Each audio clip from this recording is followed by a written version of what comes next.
Acude a la consulta con exploración dolorosa en el abdomen izquierdo con el estaquismo marcado, pero sin signos de irritación peritoneal. Se solicita coprocultivo y parásitos en heces, con resultado de pamueva histolítica.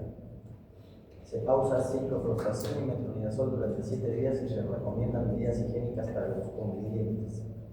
10 días tras finalizar el tratamiento, el paciente se muestra asintomático. Se repite el coprocultivo y el estudio de parásitos en heces con resultados negativos. ¿De qué se trata? De una mediación, ¿no es cierto?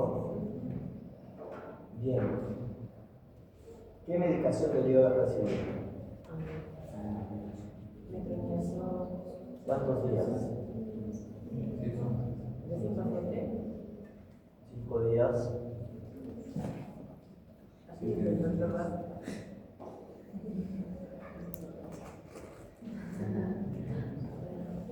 Ya, la mediasis nosotros la tratamos en 10 días. ¿Ya? Porque hay un riesgo de recaída o riesgo de que se vaya el hígado y se hace un absceso, ¿ya? Amibiano, y eso sí es grave. La dosis de metronidazol es 750 cada 8, no 500 cada 8. A pesar de que el metronidazol viene 500, se da una tableta y media o un frasco y medio dependiendo de la gravedad de la situación. ¿Debió haber recibido antibiótico este paciente? ¿Recibió ciprofloxacin? No, porque además tiene un cultivo donde no hay bacterias, ¿no es cierto? Y lo que salieron fueron parásitos. Entonces no debió haber recibido ciprofloxacin. Sin embargo, ustedes cuando viajan a otro lugar no tienen la resistencia de ese lugar. Por eso mucha gente que viene de otros países hace diarrea. ¿Sí? Y ustedes cuando van a otros países, se van a Europa o Estados Unidos, no deben beber agua del caño, así sea agua potable. ¿Sí? Porque ustedes no tienen la flora que tienen allá. Entonces se van a contaminar y van a hacer infección. Y eso le llamamos diarrea del viajero. ¿Sí? Ahí sí tendría que ir ciprofloxacin. Si esto es tomado como una diarrea del viajero, que además tiene parásitos, ¿sí? Como amebas, entonces ahí sí damos metronidazol y cipro. ¿Ya? Siempre en la diarrea del viajero tiene cipro. Si hay mucha diarrea, bueno, full gringos vienen y quieren probar la rica agua del caño y se venían con su diarrea de viajero, ¿ya? O hacen camino inca y toman agua de riachuelo. ¿Alguno de ustedes ha hecho camino inca? ¿Qué tienen que hacer? Tienen que vivir, chicos. No posterguen nada en su vida. Porque uno dice, ay, cuando termine la UNI, cuando termine la tesis, cuando termine la especialidad, cuando termine la maestría, ya tienen 50 años y no hicieron nada. Así que jueguense todo lo que se tengan que jugar, viajen todo lo que tengan que viajar, chápense a todo lo que se pueda. Hombres y mujeres. Hagan caso, yo ya estoy viejo, ya lo digo por sabio. Nunca se van a arrepentir de lo que hacen. A mí no se arrepiente de lo que no hacen. Bien, los usuarios.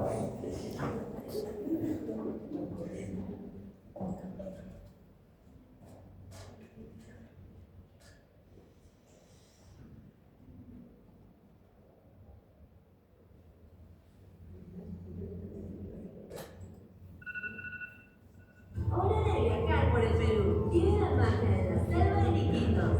Disfruta una maravilla fluvial en Cusco. Deja la rutina atrás en la costa de Piura. Encuentra todo para tu viaje en latam.com.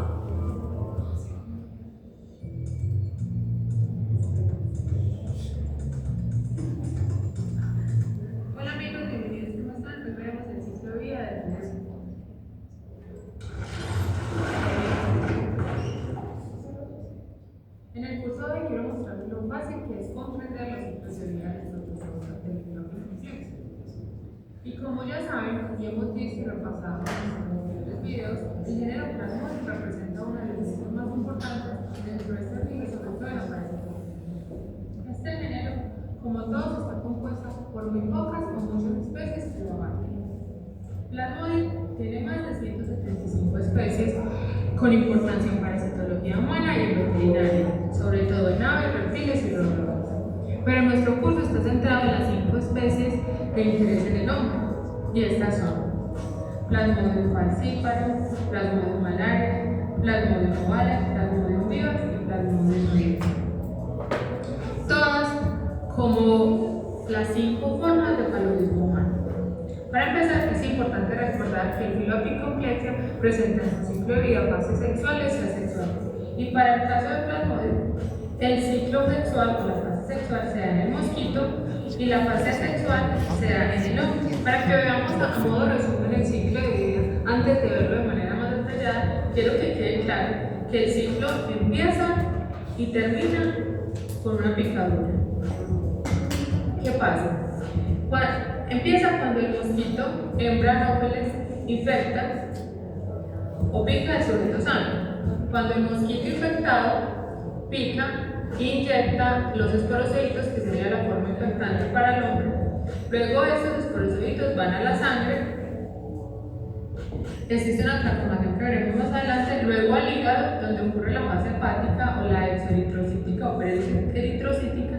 Luego ya va de nuevo a la sangre, que sería la fase eritrocítica o sanguínea, y ya aquí es donde se multiplica, y ya el mosquito que no está infectado pica al hombre y se infecta con los gametocitos, que sería ya la forma infectante, pero para el mosquito.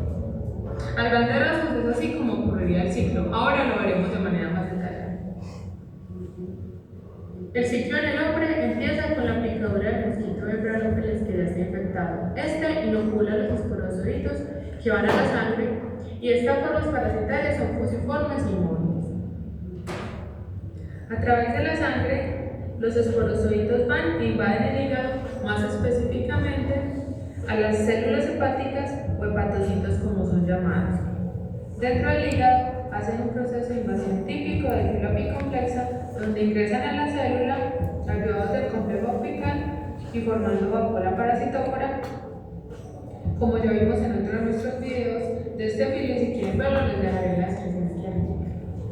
Bueno, este esporozoito dentro del hepatocito va madurando y se transforma en esquizonte tisular primario, formado por múltiples núcleos y su citoplasma respectivo. Cuando se ha formado el esquizonte maduro, deforma un poco la célula hepática y pueden ocurrir dos cosas.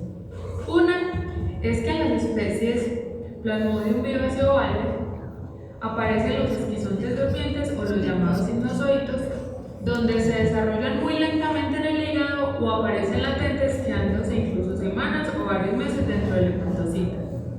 Y son los que a futuro pueden producir las recaídas, donde después de meses se reactivan y salen a la circulación a generar de nuevo la enfermedad.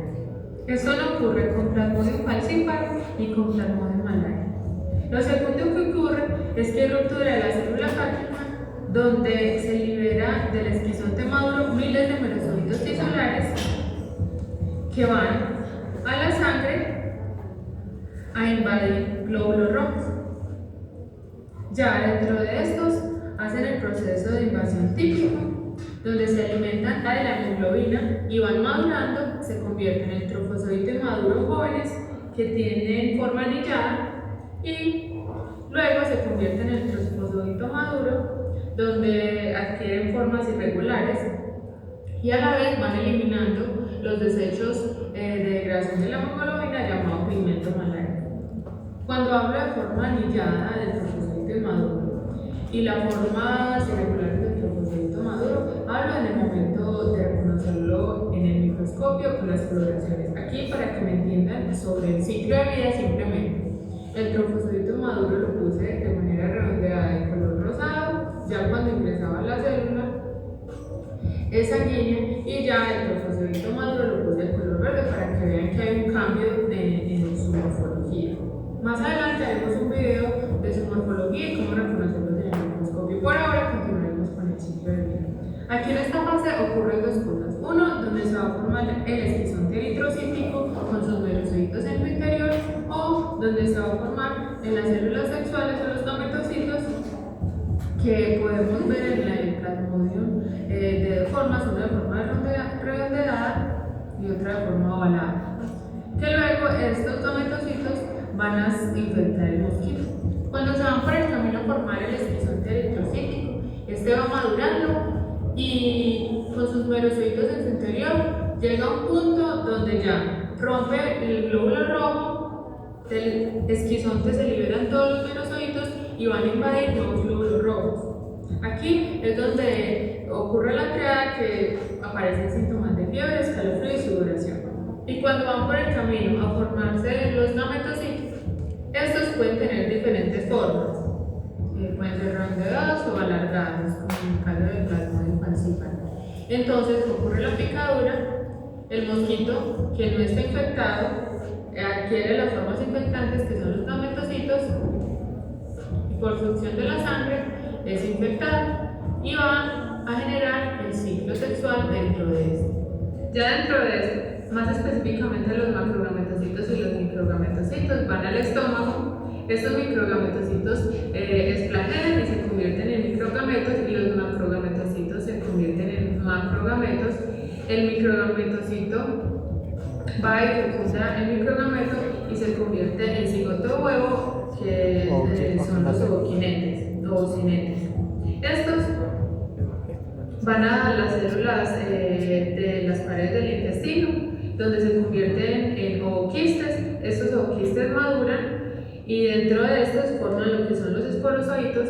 Estos esporozoitos son liberados y se distribuyen en todo el cuerpo del mosquito y por picadura vuelven a comenzar el ciclo donde estos esporozoitos son inyectados a la sangre. Bueno, aquí terminamos con el tema sobre el ciclo de vida del género Plasmodium. Espero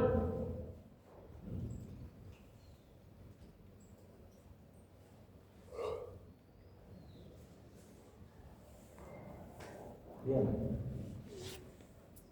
Entonces, en la malaria, los diferentes malarios tienen diferentes efectos. Tienen acción esquintocida para la profilaxis causal, ejerce sobre las formas preeritrocíticas del Plasmodium vivax y falciparum, demora una semana, ocurre en el hígado. Acción esquizontocida tisular para evitar la recaída, formas exoeritrocíticas secundarias del Plasmodium vivax, ahí la clinaquina es una buena droga. Acción supresiva clínica, se ejerce sobre las formas eritrocíticas de ambos tipos de Plasmodium, formas asexuales que provocan la clínica, previenen los síntomas o los suprimen. La cloroquina, la hidroxicloroquina, la quinina, la nifloquina y la clindamicina. Acción gametocida, se ejerce sobre las formas eritrocíticas de ambos tipos de Plasmodium, formas asexuales que provocan la clínica, previenen los síntomas o los suprimen. También la cloroquina, la hidroxicloroquina, la quinina, la nifloquina y la clindamicina. La primaquina sobre los de Plasmodium falciparum. Y la acción esporonticida se ejerce contra los oquistes y los esporozoitos del mosquito infectado. Quien tiene esa acción es la cloroquina. ¿Ya?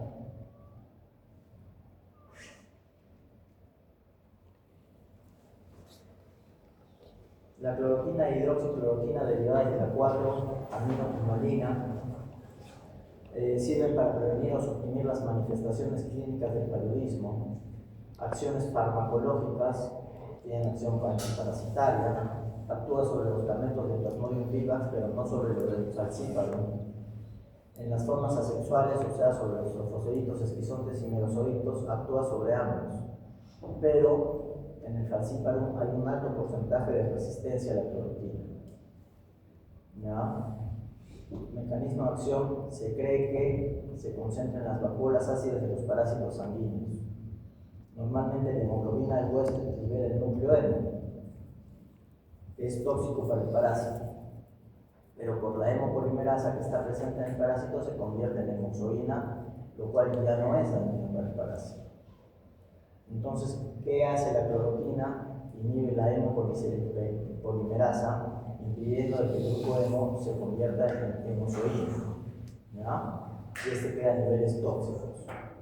También se ha postulado que la cloroquina se intercala en las cadenas de ADN del plasmodium, afectando su multiplicación.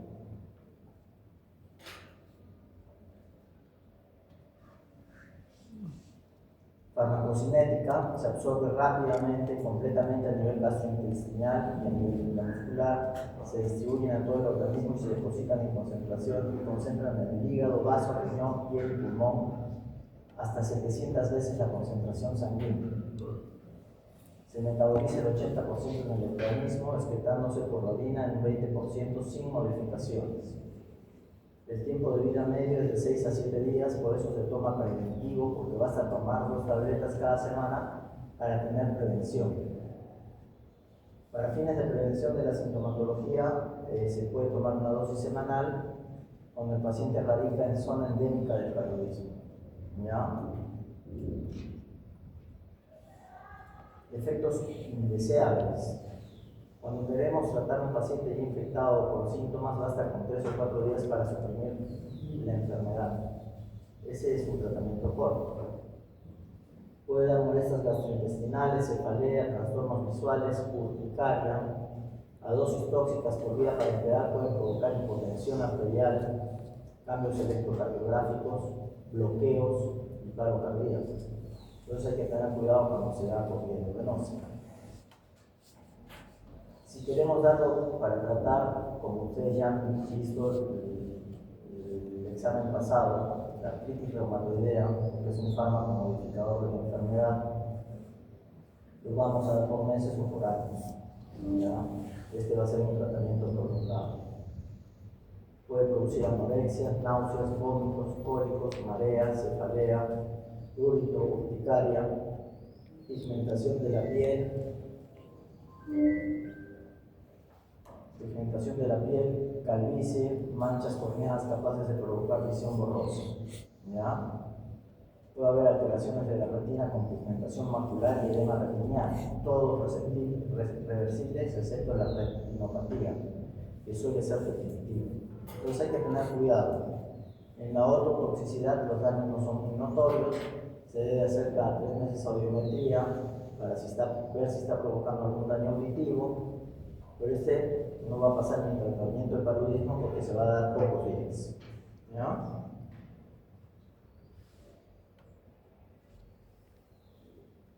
Dime un segundito, por favor.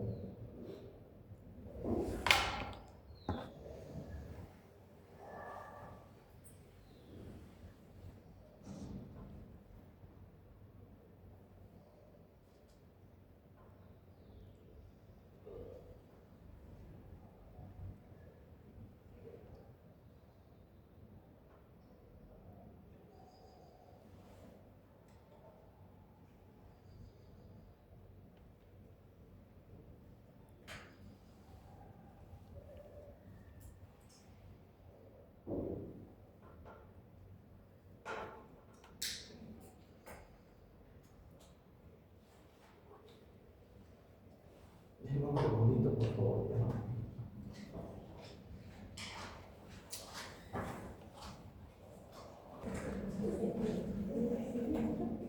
Bien, entonces la ototoxicidad y la lesión retiniana son importantes, ¿ya? Indicaciones para un paciente con paludismo clínico: la dosis total es de 10 tabletas, primer día 4 tabletas, segundo día 3, 2 y 1 tableta, si es que el plasmodium es sencillo. Para manifestaciones clínicas o para la prevención, y en casos sensibles de plasmodium vivas y plasmodium falciparum. Tratamiento de la artritis reumatoidea y lupus eritematoso discoide, ¿sí? Como en la artritis reumatoidea, como drogas modificadoras de la enfermedad. No se debe dar en pacientes con deficiencia de glucosa 6-fosfato deshidrogenasa porque va a ocasionar crisis de hemólisis. ¿Ya? Cualquier droga que sea oxidante en deficiencia de glucosa 6-fosfato deshidrogenasa va a dar lugar a hemólisis. ¿Ya? Entonces acá tenemos un cuadro de resumen que está en su libro. ¿sí? Donde está el ciclo del plasmodio, donde el mosquito infectado infecta esporozoitos, los esporozoitos llegan al hígado donde forman merozoitos, los merozoitos se liberan y invaden los hematíes. En el hematíe el merozoito se convierte en trofozoito, ¿sí? El trofocito se multiplica y produce nuevos merozoitos que se liberan cuando se rompe el hematíe y pueden infectar otros hematíes. ¿Ya? Algunos merozoitos se convierten en gametocitos y el mosquito hembra adquiere los gametocitos al picar al paciente. Ese es el ciclo del plasmodio. ¿Ya? Un fármaco eficaz contra la forma gametocítica es la primaquina. El fármaco eficaz contra la forma exoeritrocítica también la primaquina. Fármacos eficaces con la forma eritrocítica, la cloroquina, quinina, nefroquina, primetamina. ¿Ya?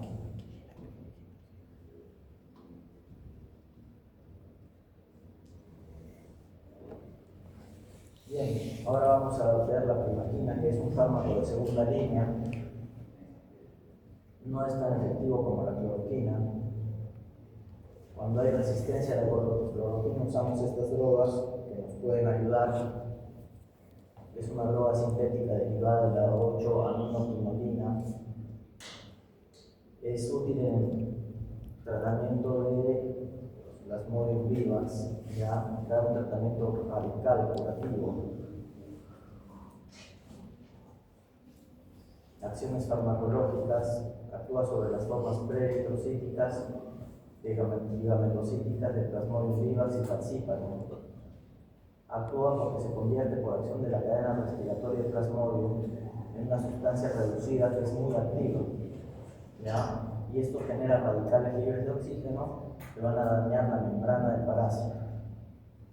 Si le damos a un paciente con fiebre, escalofríos,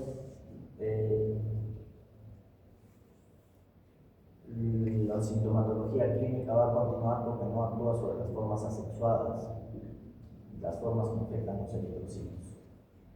Solo sirve si es que no pasaron a la sangre, y lo que hace es que impide que haya una recaída. ¿Ya? Posee acción parasitaria sobre los plasmodios de la fase tisular, siendo especialmente activa sobre las formas exoeritrocíticas secundarias de la fase tisular persistente del paludismo, ¿ya? Sobre todo el Plasmodium vivax. Con dosis pequeñas también destruye gametocitos, no actúa sobre las formas sexuales de la fase eritrocítica, por lo que carece de efecto beneficioso en la clínica del paludismo, en los ataques clínicos del paludismo. Hay que esperar 2 días a que se siga el ciclo del parásito para que recién baje la clínica. Esto no va a atacar la clínica. El mecanismo de acción, como ya lo hemos dicho, es convertido en electrófilos que actúan sobre la oxidorreducción, alteran el mecanismo de transporte de los electrones y producen especies reactivas que producen daño tisular en el parásito y muerte del parásito.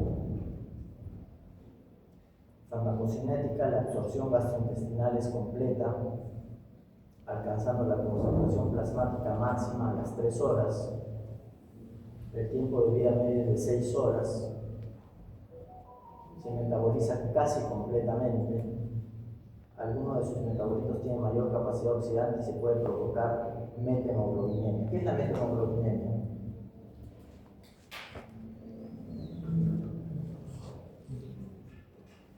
Ya lo han visto con otras drogas.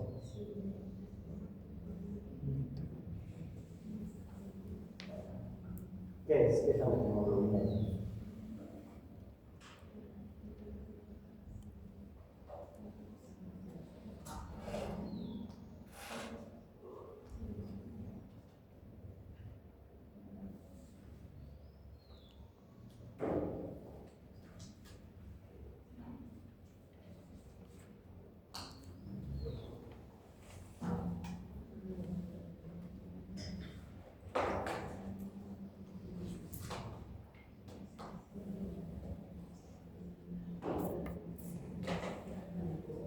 ¿Qué es la metamorfina, chicos?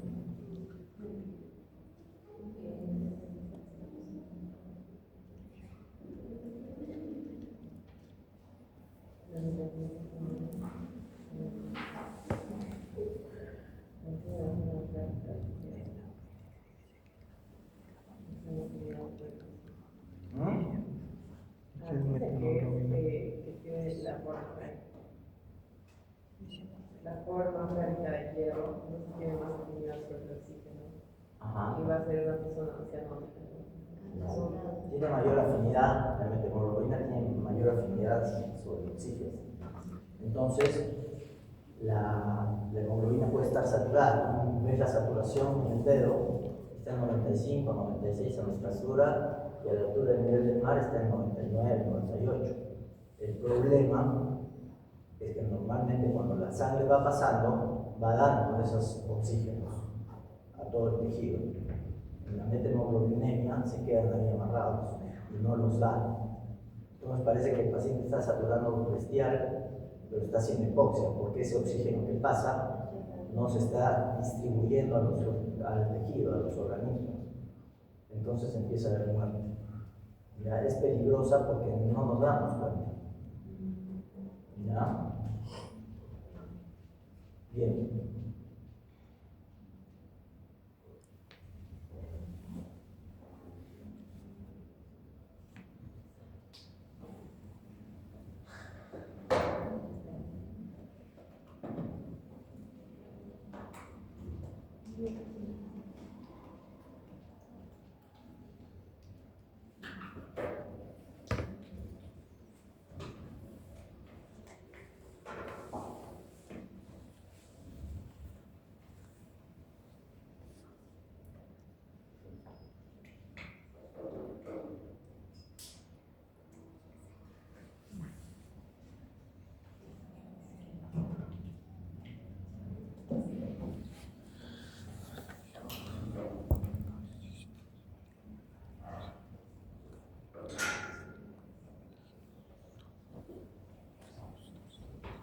Efectos adversos, generalmente es bien tolerada. Hay algunas molestias digestivas, cefalea, mareos, a dosis elevadas puede provocar anemia ligera, metemoglobinemia, ligera leucocitosis, granulocitopenia y granulocitosis. En pacientes con deficiencia de glucosa 6-fosfato deshidrogenasa provoca hemólisis, así que está contraindicado, no se debe dar.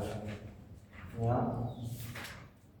La primaquina en tabletas de 26,5 de fosfato de primaquina es equivalente a 15 miligramos de primaquina base. Indicaciones: tratamiento curativo radical del paludismo vivax. Si está en presencia de un ataque agudo de paludismo vivax, es indispensable asociar esta droga con cloroquina para conseguir curación y mejorar la clínica. Acuérdense que no mejora la clínica. ¿Ya? Los antecedentes hemolíticos con sulfonamidas, nitratos u otros oxidantes deben hacer que evitemos estas drogas porque se va a producir, porque probablemente el paciente tenga deficiencia de glucosa 6-fosfato deshidrogenasa y se va a producir hemólisis. ¿Ya? Bien, ahora vamos a ver la leishmaniasis.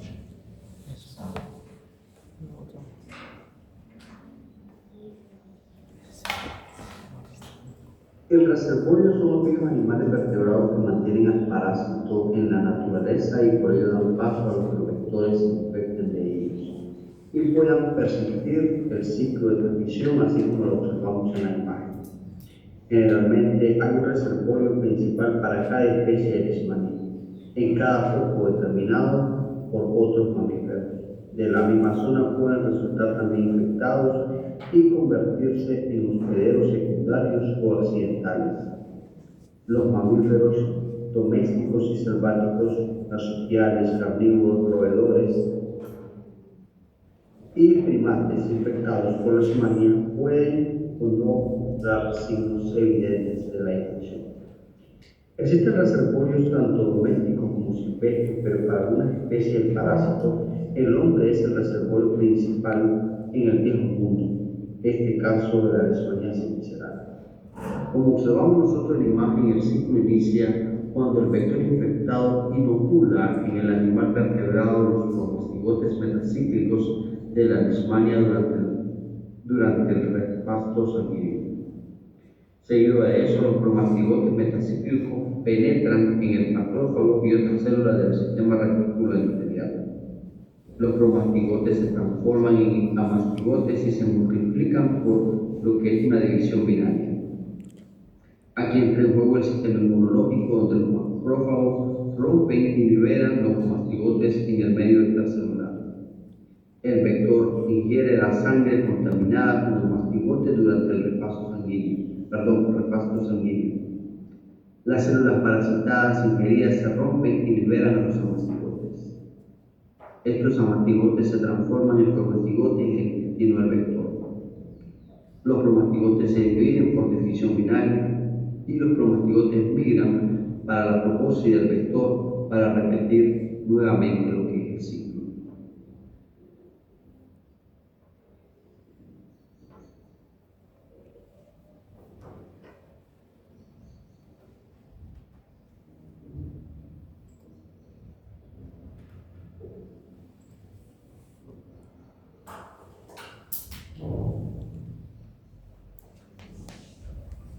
Bien.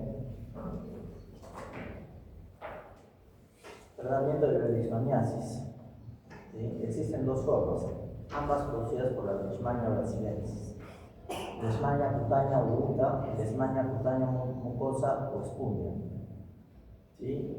La Leishmania cutánea, agente etiológico, es la variedad peruviana.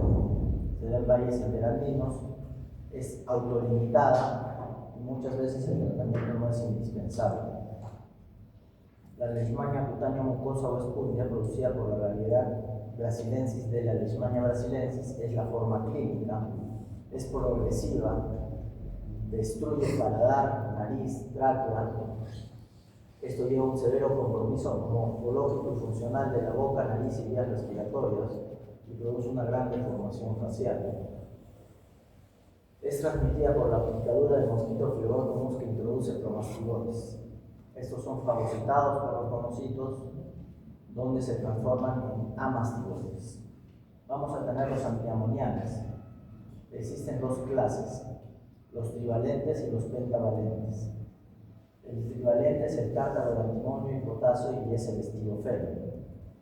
El pentavalente es el antimoniato de niobina y el estilogluconato sódico. Tienen actividad leishmaniásica, mejoran la enfermedad cutánea, mejora mucosa. Los pentavalentes son menos tóxicos, inhiben la glicólisis y la oxidación de ácidos grasos en los glicomas, por lo tanto va a haber una reducción en la generación de ATP y GTP. Esta disminución de la capacidad de producir energía del parásito determina la muerte. Son ineficaces por vía oral, todos por vía endovenosa, menos el tártaro, que es los pentavalentes alcanzan concentraciones plasmáticas mayores que los trivalentes, se depositan en el hígado y en el brazo.